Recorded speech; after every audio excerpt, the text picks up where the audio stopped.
તો સાધુના સૌને સીતારામ મિત્રો સુરતમાં ગઈકાલે જે પાણી ભરાણું હતું અને ઘણા કોમ્પ્લેક્સના બેઝમેન્ટમાં પણ પાણી વહી ગયું હતું. તમે સમાચારમાં જોતા હશો કે પોદાર આર્કેડમાં પાણી ભરાઈ ગયું હતું, 2 માળ ડૂબી ગયા હતા. અને મિત્રો સેમ પોઝિશન મારે અહીંયા શ્યામધામ મંદિરમાં આપણે ગેટવે જે બિઝનેસ હબ છે ત્યાં પણ મારે કન્ડિશન એવી બની હતી મિત્રો. અને ગટરનું પાણી મારે ઉભરાણું હતું. હાલ મારી એકની ઓફિસમાં નહીં પણ મિત્રો 6 થી 7 ઓફિસ મારે આગળ પાછળ જે ઓફિસો છે ત્યાં બધે પાણી ભરાઈ ગયું હતું. અને મિત્રો મારી ઓફિસ છે આ ઢલાણમાં છે, એટલે મારે જે વરસાદી પાણી જે બહારથી આવે પાણીનું મને કોઈ પ્રોબ્લેમ ન થયો. પણ મિત્રો હું કહું કે તમને મને ગટર જે ઉભરાણી મિત્રો તેનાથી ખૂબ જ સારી એવી નુકસાની થવાની શક્યતા હતી, પણ મેં ટાળી દીધી છે. આ મિત્રો બહારથી હું લઈ આવ્યો હતો. અમારે આ જે ગાડીએ રાખે ને જ્યાં ચેન તમને દેખાય છે, આ જે ચેન છે ને મિત્રો એ હું ત્યાંથી એક લઈને આવ્યો હતો. અને આ ચેન હોલ્ડર જે આ પાઇપ છે તે પાઇપ મેં અહીંયા ગટર પર મૂકી હતી મિત્રો. અને હવે આજે હું સવારે ઓફિસે આવ્યો છું અને મારે આ સાફ સફાઈ કરવાની છે મિત્રો. અને મિત્રો તમે જોઈ શકો છો મારે પેકિંગના પુઠ્ઠા ને એ બધું પણ અહીંયા પડ્યું હતું. અને મિત્રો જેવું પાણી આવ્યું એ જે ઢલાનમાં મેં તમને કીધું એમ કે ઢલાનમાં છે એટલે પાણી મિત્રો આ બાજુથી નહીં સીધું બહાર જતું રહેતું હતું, એટલે વાંધો ન આવ્યો. બાકી આ બાજુ મારે જો પાણી આવી ગયું મિત્રો તો મને પણ ખાસી એવી નુકસાની થઈ જાય. પણ મિત્રો કહેવાય કે સૌના ભગવાન હોય મિત્રો, અને ભગવાનની દયાથી મારે આ જગ્યાએ પાણી ક્યાંય આવ્યું નથી મિત્રો. ટેબલ નીચેથી બધું વયું ગયા, ટેપ પટ્ટી ને બધું હતું અને વાંધો ન આવ્યો કારણ કે મારે પ્લાસ્ટિકથી રેપ કરેલી આ ટેપ પટ્ટી છે બધી નીચે જો અડધે સુધી પ્લાસ્ટિક છે મિત્રો, એટલે કોઈ ટેન્શન નથી. એટલે આ મેં તમને બતાવવા માટે જ અત્યારે આ બ્લોગ ચાલુ કર્યો કે મિત્રો હું તમને પણ બતાવું કે સુરતમાં એવું નથી કે કોઈને પાણી આવ્યું જ નથી મિત્રો, બધાને પાણી આવ્યું છે, બધાને નાની મોટી નુકસાની થઈ છે મિત્રો. પણ મારી નુકસાની એ લોકો સામે બહુ ઓછી કહેવાય. એટલે ચાલો હું તમને હવે બતાવું કે હું આ સાફ સફાઈ કરું છું મિત્રો. વ્લોગમાં તમે જોડાયેલા રહો.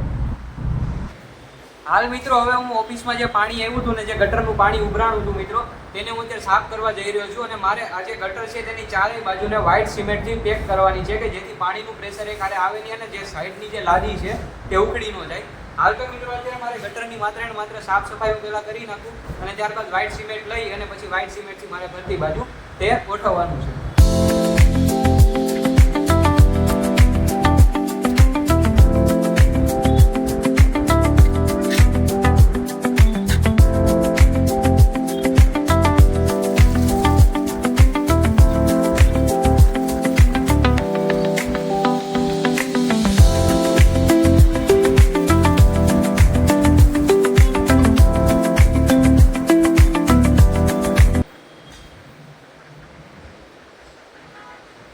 મિત્રો ગટરની જે આ જાળી છે કે જે લાદી જોડે કનેક્ટ રહે છે અને ચારેય બાજુ સિમેન્ટથી પેક હોય છે અને આ એની માથે મૂકવાની આ પ્રકારે કંઈ કામ રહેતી હોય છે.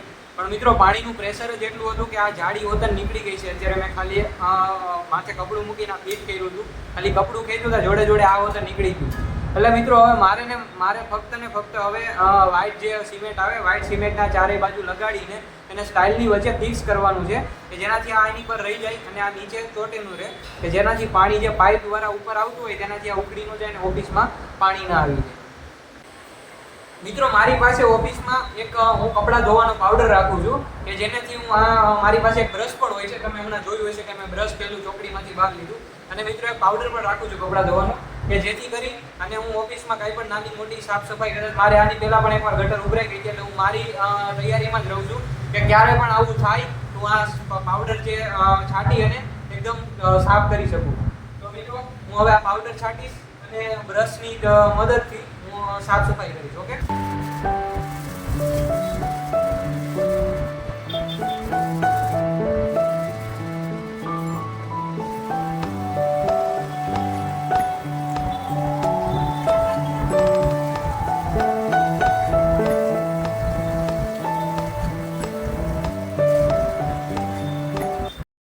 તો જુઓ મિત્રો કંઈક આ પ્રમાણે મેં અત્યારે સાફ સફાઈ કરી છે. થોડી વધારે ખરાબ પરિસ્થિતિ હતી પણ અત્યારે આ જે તમને ભાગ દેખાય છે બધોય બરાબર. અને મિત્રો અહીંયાથી પેલી જે જાળી છે તે જ ઉખડી ગઈ છે, સિમેન્ટથી જે પેક થયેલી હોય તે જ આમ પાણીના પ્રેશરથી બહાર આવી ગઈ છે. અને આ રીતના મેં સાફ સફાઈ થોડી કરી છે. અને આજે મિત્રો કચરું છે, હવે આપણે કચરું નાખી આવીએ અને વ્હાઇટ સિમેન્ટ લઈ આવીએ. મિત્રો મારી ઓફિસની પાછળ ત્યાં હાર્ડવેરની દુકાન છે તો આપણે ત્યાં જ જઈએ અને ત્યાંથી સિમેન્ટ લઈ લઈએ. તો ફાઇનલી મિત્રો મારી પાછળની જે દુકાન છે ત્યાં તો વ્હાઇટ સિમેન્ટ નહોતી પણ હવે હું સામેની સાઈડથી એક વ્હાઇટ સિમેન્ટ લઈ આવ્યો છું બરાબર. અને હવે વ્હાઇટ સિમેન્ટ મારીએ ત્યાં હું લઈને આવ્યો ત્યાં લગભગ આ ચોકડી પણ સુકાઈ ગઈ છે. હા સુકાઈ ગઈ છે. તો હું વ્હાઇટ સિમેન્ટ મારીને તમને બતાવું. તો મિત્રો હવે વ્હાઇટ સિમેન્ટ તો મેં મારી દીધી છે, પણ વ્હાઇટ સિમેન્ટ કરતાં કરતાં હાથ થોડાક ખરાબ થતા હતા, તો મારે કેમેરો રાખવામાં થોડી તકલીફ પડતી હતી. તો ચાલો હું તમને બતાવું કે મેં વ્હાઇટ સિમેન્ટ કંઈક આ રીતના અહીંયા મારેલી છે. બરાબર મિત્રો, આ જે ભાગ છે ત્યાં પેલું જે મેં તમને ચોરસ કરીને જે હતું તે મેં તમને બતાવ્યું હતું. બરાબર, આપણે ત્યાં અહીંયા રાખેલું છે. આ બાજુ થોડીક મારે ઢાળ હોવાને કારણે બરાબર, તો મેં કીધું પાણી એવું જતું રહે એટલે મેં થોડુંક આ રીતના મારેલું છે. અને વચ્ચેનો જે ભાગ દેખાય છે ત્યાં મિત્રો થોડુંક સુકાઈ જાય ને એટલે પછી ત્યાંની પોપડી ઉખડી જશે, એટલે હું તમને ઉખાડીશ. બરાબર, એ ઉખાડી દઈશ અને તમને બતાવીશ. મિત્રો મિત્રો વિચાર એવો છે કે આ જે પૂઠા છે ને તે થોડાક ખરાબ દેખાય છે. બરાબર, પૂઠા હજી આપણે ગોઠવેલા છે ને તે થોડાક પૂઠાને સારી રીતના કંઈક ગોઠવી દઈએ તો થોડીક જગ્યા પણ વધી જાય અને થોડુંક સારું લાગે જોવામાં ત્યાં દુકાન પાછળથી. બરાબર, તો મિત્રો આપણે એ રીતના કામકાજ કરીએ.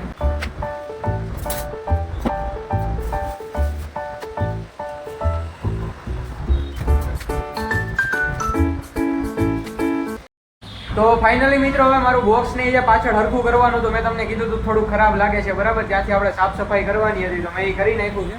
અને કરતાં કરતાં થોડુંક અંધારું થઈ ગયું હતું તો હવે મેં આપણે લાઇટિંગ ને એવું બધું થોડુંક ચાલુ કરી દીધું છે. અને કંઈક આ રીતના બોક્સને મૂક્યું હતું. પહેલાં આ જે વ્હાઇટ બોક્સ હતા ને મિત્રો એ નીચે પાથરેલા હતા. મેં તમને કીધું હતું કે ઓફિસમાં પાણી આવી ગયું હતું મિત્રો, તો એ વ્હાઇટ બોક્સ ત્યારે નીચે હતા એટલે મેં પછી ઉપર કરીને સીધા હરખા મૂકી દીધા છે. અને અત્યારે થોડાક બોક્સના જે પેકેજિંગ છે નાના બોક્સ મેં અત્યારે અહીંયા ગોઠવા છે. મિત્રો આ પ્રકારે કંઈક આપણે આજની ઓફિસની સાફ સફાઈ કરી હતી.